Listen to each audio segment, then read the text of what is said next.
Hello, everybody. Shooty here. I'm doing take two on this video. Uh, I also, for some reason, decided to do it after I was already consuming potato chips. So yeah, we're off to a great start. So I'm not talking about an entire issue this time. This time I'm talking about the some like art that was revealed for an upcoming issue. I can't remember what issue number this is. If I if my brain like remembers, I will put it on screen, but it probably won't happen. So anyway, so they revealed a couple pages to us, and they don't look great. They're not. They don't look great. Um, I'll Here's one of them right here. I'll post it on screen now. Every one of my games is updating all of a sudden. Uh, so anyway, this here's it's not great. It's ugly. The color saturation is way up. It basically, the best way I could summarize it is it looks like a Pop animation. It's just extremely like vibrant reds and salmons everywhere. It's ugly as sin. So uh, let's focus on these first top two panels real quick first, because those are kind of where the primary issue lies, in my opinion. So you have this like gorge. It's like a valley, with like a canyon. Actually, that's what I'm looking for. It's a canyon with like a waterfall and a river running through it, and it's meant to be like this scenic thing with like the cities, the bridges and stuff. But it's just so ugly to look at because they picked this extremely vibrant salmon and like reddish color for every like wall, and some of the buildings are even this color. It's just ugly as sin to look at it because it's so bright and it's hard to read the picture. Even the sky is like this purple or magenta color. Um, it's just extremely like hard to read and like look at. And then even like this panel, like this panel within the first panel, it's it's like it looks like the art is bleeding into each other because of how they framed it. And I think there's like an easy solution here where they don't have to completely change the panel, but as it is, it's like extremely like hard to read and all that. Now, I did not have a artist Cordella. She took the time to actually find the inked versions of these pages, and she took the time to recolor the canyon.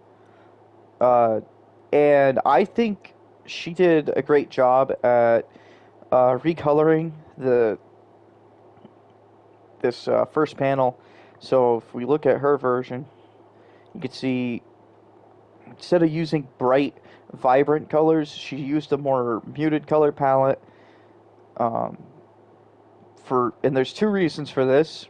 One that I did not think of until I saw her panel, and then the other reason is it's easier to read. But the first reason is it's a canyon. It's in it's which is the city's in the canyon and it's in the ground. So obviously, you can extrapolate from that it would be darker in the canyon because there's a shadow cast from the direction of where the sunlight is and all that.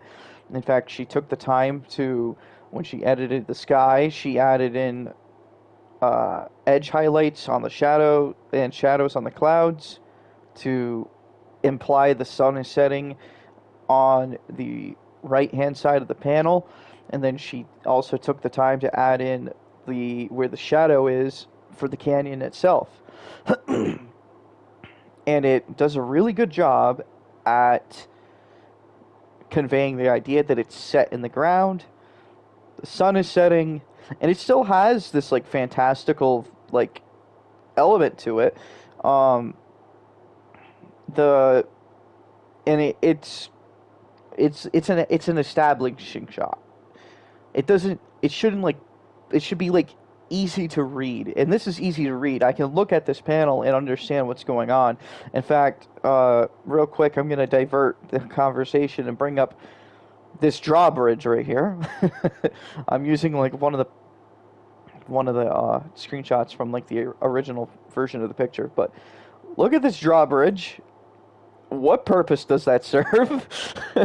It's not something I noticed until I was looking at Cordelle's edit, but they just have this worthless drawbridge. It's like, okay, normally when you have a drawbridge, it's usually like when a bridge is crossing a river where like boats go over, and the bridge is like really low.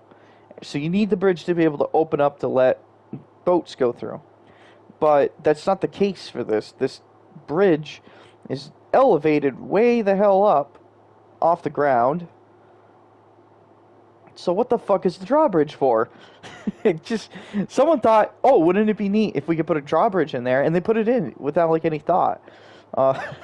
It's dumb and it annoys me, but it's not the worst part about the art. The worst part about the art was the coloring. The other thing is that panel I mentioned before where the art looks like it bleeds into each other. Now, Cordelle did not, in this version, color this panel, but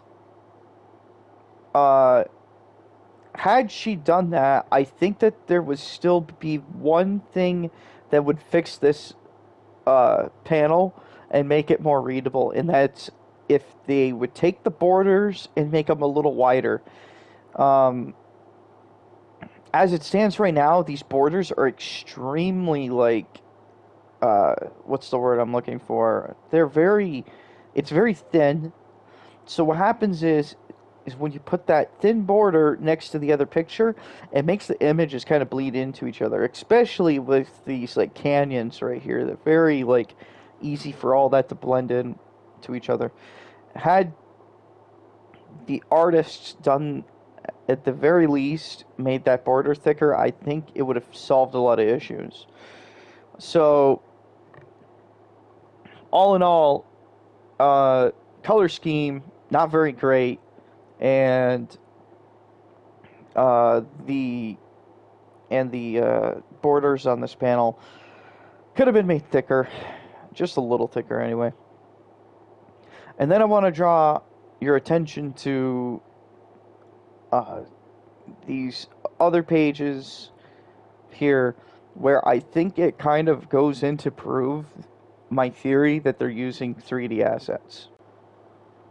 So, on these other pages, I have two versions of them. There is the sketch version, and then there's the inked version. So, in comic books, you have your pencils, which is basically your first artist comes in and they sketch out what the page is going to look like. And then typically they'll hand it either A, they'll add inks, or B, they'll hand it off to an inker. So your pencil artist will hand it off to an ink artist. Usually they're two different people, and the reason for that is it speeds up the process of getting the comic book out. When you're putting out comic books on a monthly basis, it's very important that you're getting the art done as quick as possible. So this is why when you look at a comic book, most of the time, about 99.99% of the time, you'll see at least 3 different people worked on the art. And then, like, if we're talking indie comics, you might have 2 different people. You might have, for instance, Ethan Van Sciver. He skips the sketch the sketch phase, and he goes straight into inks, and he hands it off to his colorist, who adds in the color. It's also why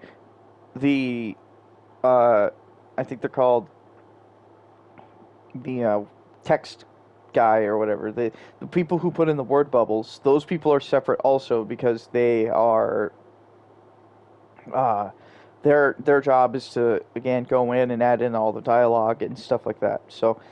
Um, so we have here is these I have a panel from one page, and then I have one entire other page. I'll start with the entire other page.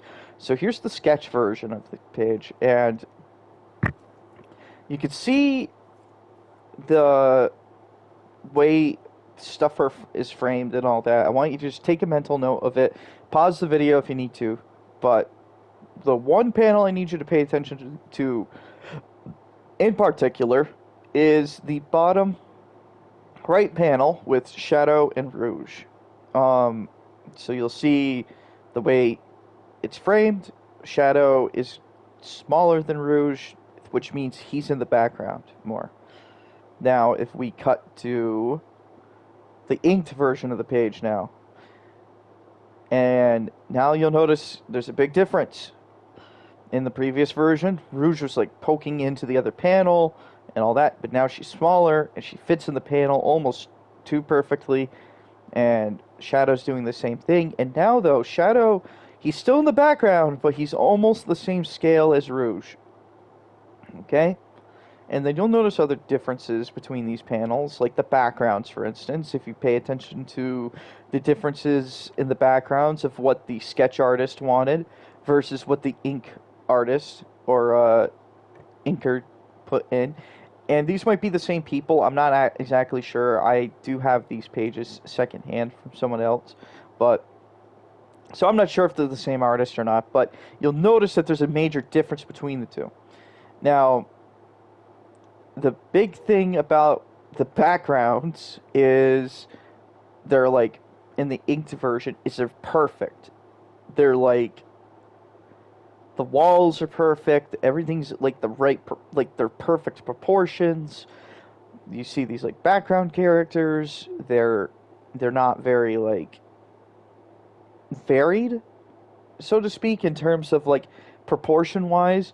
And then if you compare that to the sketch version, though, and again, it's not perfect. The backgrounds are very they're very loose. They're actually in my opinion, these backgrounds in the sketch version, they look like they would have been better almost if they were finished. Almost better. To be fair and clear, when you're making a comic book, you don't want to put that much effort into your backgrounds in some instances, because again, time is of the essence. You need to get the comic book done, so you'll cut corners. But they very clearly, in my humble opinion, used 3D assets for this. So 3D assets for the uneducated. Basically, there's a program where you get 3D objects and you could set them down and make a scene. So you're like, oh, I have a coffee shop and it's outside a coffee shop. I want to have a car outside that coffee shop. And then they have what are essentially computer dolls you can set the scene up with. So, and then you basically more or less trace over these things. Sometimes they will just render those 3D assets as the background. And sometimes what they'll do is they'll do a loose trace over, which is you're not one for one tracing. You're just you're going, okay, here's where the head is, here's where the torso is, which is what I'm pretty sure is what they do when they draw these for the most part, because I doubt IDW has a 3D asset for literally every single character that appears in their comics. They might have them for key characters like Sonic or Shadow and Tails, but I doubt that they have 3D assets for, for instance, Rouge wearing this dress or these random background characters. I'm sure they have at their disposal, though, some kind of dolls, just very vague dolls that they can use to make a scene. If my theory is correct, I could be wrong. Uh, but you lose a lot of that character in this when you use 3D assets, and that's why the 3D assets thing is such a stick. I'm such a stickler for it personally. Um, it it loses character and it stops being like stylized art, and that's what people like about comic books and comic book art is it's stylized. Um, you lose that, and it becomes very like clean and sterile when you use 3D assets, and that's why it's more or less a criticism. And some people might not see it as a criticism, but for me personally, it is a criticism because I know what Sonic looks like in a 3D model, right? We all know the legendary model of Sonic that's been in literally every game since I don't know how long, and he's stiff as a board, basically. That applies to this. It's like, if you look at these sketch versions, I'll put them up one more time again, but he's not like stiff as a board in them. He looks like he just has more character to it, and then it just kind of like gets lost. Like even this facial expression in this first panel of Sonic, he's just, and Tails even, he's just like, it's gone.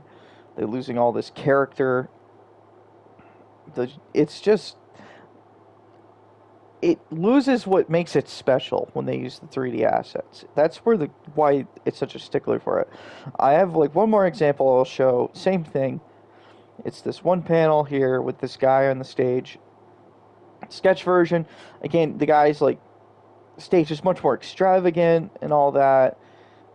And then cut to the finished product, and it's like, yeah, it's all gone. I'm almost certain that these bodyguards are copy and pasted. I am like 300% certain that those bodyguards are copy and pasted, and then they altered their hair a little bit to make them look like two different guys. But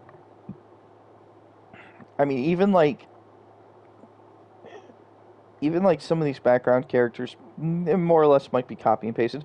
The crowd size shrinks between the two panels. If you notice, like the first panel, the crowd size, it's like 5 people, but then you cut back to the other one, it's like, look, it's like there's got to be like 100 different fuckers on screen. Maybe not 100, like 50. Now, again, like if you're drawing a comic book, you wouldn't draw every individual character, but you would, for the sake of adding scale to the scene, you would have those characters like you draw like their silhouettes, because it gives you the reader the idea, okay, there's a crowd of people here in the foreground. And then the bigger stage, even, it helps add scale to it. It makes things feel more fantastical. And then when you cut to the other one, it kind of loses some of that whimsy because the stage is so small. Like, it literally looks like that this guy doesn't even have room to like back up on that stage. And maybe the color would fix that, but it just loses a lot of character. That's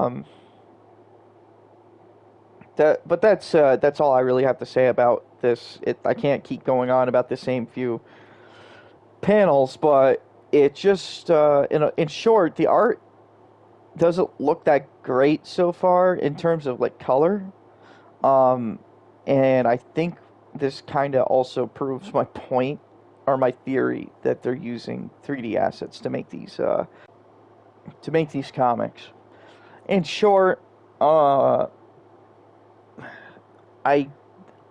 just wish that IDW would let their artists be artists, or maybe these are what the artists are capable of. I'm not 100% certain. I know I'm like going out on a limb and assuming that they're using 3D assets, but it looks like it looks too clean to be hand drawn, or at least hand drawn in the sense that they did it without some sort of thing there to trace over. It further goes to prove my point that IDW's just kind of got like, it's very mediocre, like not just in the storytelling but even the art. It's like it's too bland. It's not fun or interesting to look at. In this upcoming issue's instance, the colors are ugly as sin. They still have time to fix this, and I might revisit it whenever I get to this issue, like the topic of the art, and compare to see if like maybe if they edited the colors, maybe added more shading in. Anyway, that's all I have to say about it. Uh, my next issue I review, I'm hoping to get like a banger, something that's actually fun to review, but I don't know. And I am gonna try to work on getting like Archie comic reviews going here sometime soon. I doubt I'm gonna review every single issue of Archie, but I am gonna look for like standout stuff and talk about that. Um, it's a matter of like the logistics of it. I'm also gonna probably try to start doing this stuff on my actual computer because uh, it's just not like the video quality is obviously not super fantastic. So I'll try to record some of this stuff on my computer going forward at some point. Anyway, though, everybody, take care.